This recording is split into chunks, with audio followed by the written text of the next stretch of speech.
नमस्कार मंडळी, सर्वात पहिले सर्वांना गुढीपाडव्याच्या खूप साऱ्या शुभेच्छा।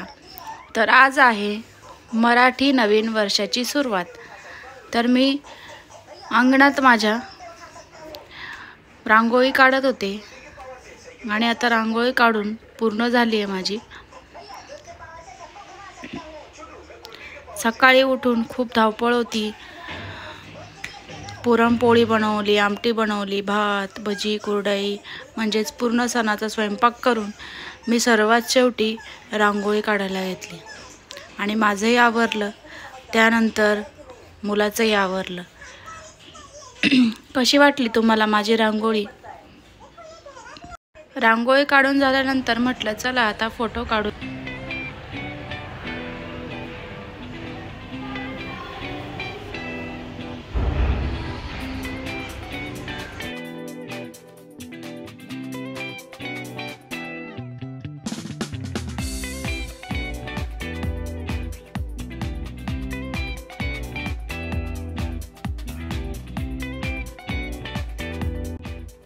तर दक्ष पप्पांनी तर काही ड्रेस चेंज केला नव्हता। नंतर मी त्यांना खूप रिक्वेस्ट केली, नंतर मग त्यांनी ड्रेस घातला आणि म्हणा आम्ही खूप सारे फोटो काढले।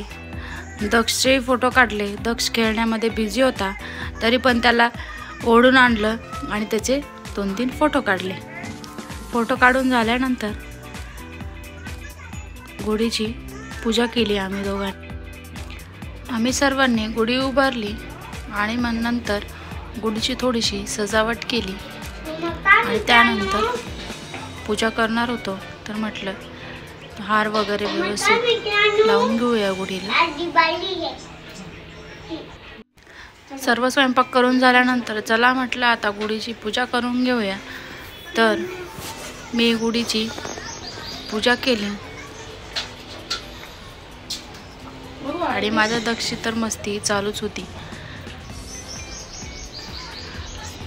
सकाळपासून खूप धावपळ चालली होती आणि एकदा स्वयंपाक झाला पूर्णाचा की माणूस फ्री होऊन जातो। आणि मग नंतर मी पूजा केली, तशी म्हणजे सकाळी केलीच होती मी, पण नंतर आवरून झाल्यावर म्हटलं परत पूजा करूया। म्हणजे गुढीला नैवेद्य दाखवला दक्ष आणि मी।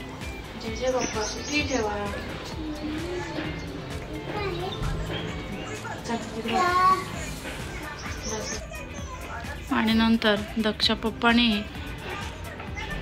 गुढीची पूजा केली।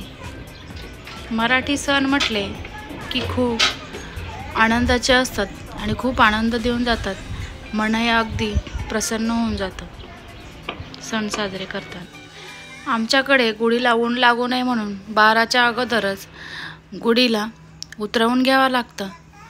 तर मग दक्षचे पप्पा आणि दक्षने गुढी उतरवून घेतली।